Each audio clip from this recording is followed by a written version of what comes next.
Hello everybody, welcome back. Today we're going to be looking at a DIY fish pond that has been in the making for 6 months, and I'm going to show you guys the final product. So, we have got a bunch of lids. There's the fish pond, everybody. You're welcome. Thank you for liking the video. Goodbye. No, just kidding, just kidding. Okay, so the lids actually is just hiding whatever's underneath.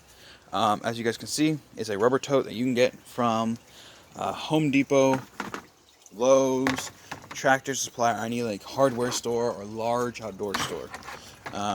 Mostly for building. So, in here, we got some fishies. As you guys can see, we got a lot of fish actually. And I will go through the process, how much everything costs, and the bill. So I got this thing about 6 months ago. As I said, at the end of the summer, I'm like, man, I would really love a fish pond or a big tank because I have a bunch of fish that people keep giving me, and I don't know where to put them. Well, I'm like, okay, if that's the case, why don't I just build my own? So I thought it'd be cool if I went and bought a rubber tote. And this tote is 110 gallons.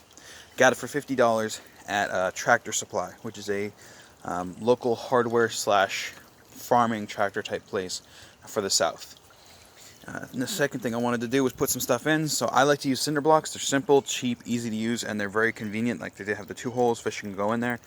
I have the pots, and then I have that random piece of marble that I don't know what else to do with, so I just threw it in here. The filter on this thing is a canister filter, as you guys can see here. Pumps right there, flows through the water, comes down, goes through the canister filter, which has different layers of filtration. Comes out this, pumps back into the pond. And if you're curious about canister filters, I will eventually do a video on that. If you don't want to wait, you can definitely look up. They're not hard to find, and a lot of people like to use them for bigger ponds. I use it because I figured that would be the best thing for this, since it's a big tank. Granted, it doesn't do all of it, but it does enough. And then I also have in here, I think you can, no, they fogged up the water. Dang it, fishies, why are you doing this to me? Well, I don't know if you can see them, but, or you can see that one.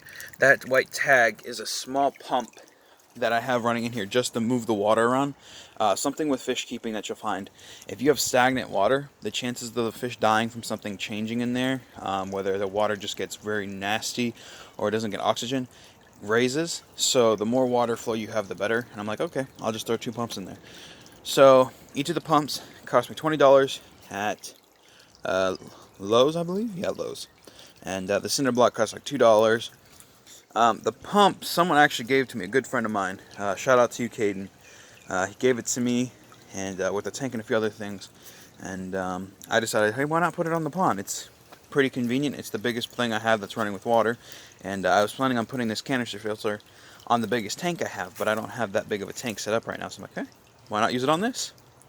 And so from there, it's been testing out different methods to keep out stuff. About a month ago, I had a problem. I had a bunch of goldfish in here, and what happened was the water, or the stuff kept falling out of this tree. Thank you, tree, making my life difficult. And it would drop all these leaves, and it would drop like these little pods. Yeah, this stuff right here. And the problem is when that gets in water and it starts to become like, it starts to dissipate, it gets the water really dirty and gunky, and it kept blocking up the filters. So I don't want to have to keep cleaning that out. Granted, I already do, like you're supposed to, I already do a 10% water change. I try to clean out the bottom, but it was just getting to be too much. So after I cleaned it out, filled it all back up, I started using these plastic lids, which we have a ton of because I am doing a box garden, which I'll make another video on eventually, but for now we're working on the pond. I take these lids and I put them on top, that way it keeps most of the stuff out, and that's only temporary. I'm going to be going to, I think, Lowe's or Home Depot, getting some 2x4s and some screening, and putting together a mesh top. That way they still get the light, but it keeps all that the finer stuff and the leaves and stuff like that. And then for the fish. So if you guys don't know, I run an animal rehoming and rescue business. It's really just a hobby more than a business. I don't make really any money off of it, barely. I just pay enough to make sure I pay for the animals. And even then it sometimes doesn't work. But I do it just because it's fun. It's a little hobby of mine. And I get fish, reptiles. I've gotten turtles, guinea pigs, rabbits, a bunch of stuff. And recently, a lady came to me and said, hey, I have a giant koi and a couple goldfish I can't take care of. I'm like, oh, okay, I can take them in. And so I already have a couple koi in here that someone else gave me, but as you can see, that sucker right there and that guy right there, those are called Orando goldfish. They're an expensive high-end goldfish. And then that sucker is the koi, and he is almost a foot long. He's still young. They can get up to 3 feet long, which I think is crazy. Granted, it's going to take a couple years, but I would love to see him or her, I haven't gender checked it yet, to come to fruition and grow to its full size. So yeah, besides that, it's really all the power that there is I have this little container above the wiring. I just have a simple plug, the 3 wires. I don't have a heater because most of the fish in here are goldfish and koi and mosquito fish, which just eat all the bacteria.